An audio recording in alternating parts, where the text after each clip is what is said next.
And now to the pandemic and a new threat from the governor. First, he threatened to defund school districts that defied his executive order and required students to wear masks. Now he's threatening to withhold the salaries of superintendents and school board members. Meanwhile, the COVID numbers in Florida keep getting worse. More people are getting infected and more people are dying. According to the CDC, Florida's new cases surged over the weekend. Saturday, we had 28,316 new cases. On Sunday, 28,317, which is a new record. But the Florida Health Department disputes these numbers. Earlier tonight, they tweeted the CDC was wrong, but did not release their own numbers until late tonight.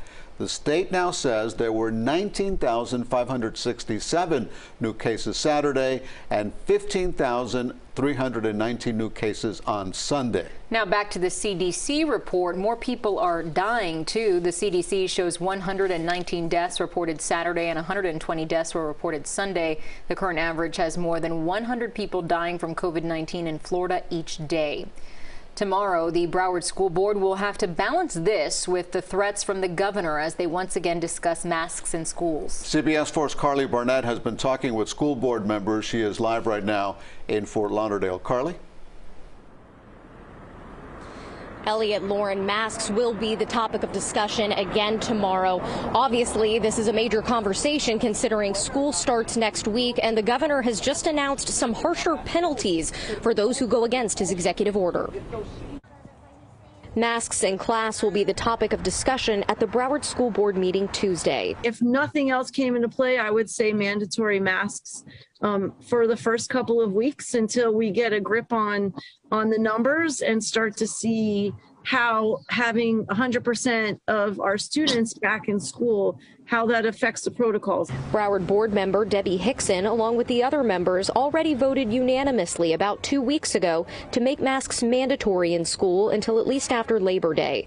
But shortly after, Governor Ron DeSantis came out with an executive order that threatened to take school funding from districts that enacted mask mandates. It's really important that we do this in a way that brings them all back, but make sure that they're safe and that we're able to provide them the resources they need. Board Chair Dr. Rosalind Osgood said in an interview last week, if they decide to vote on Tuesday, she would vote for masks again. We can protect them and keep them safe by making masks mandatory. Schools will be opening again to full capacity, as opposed to last school year, which had about 45%.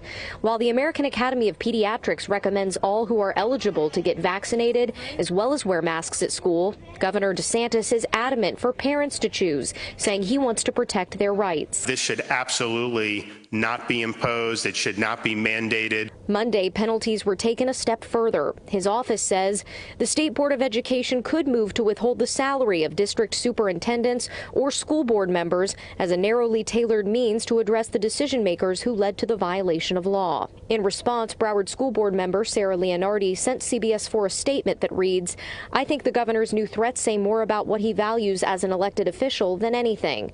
I didn't get into public service for the money. I serve to first and foremost keep our students and employees safe.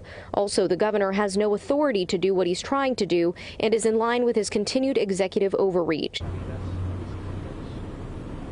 Well, keep in mind the threshold to return to classes the previous school year was a 5% positivity rate. That, of course, in a pre-vaccinated world. But based on data from the CDC over the last 7 days, Broward County's positivity rate is currently at about 19%.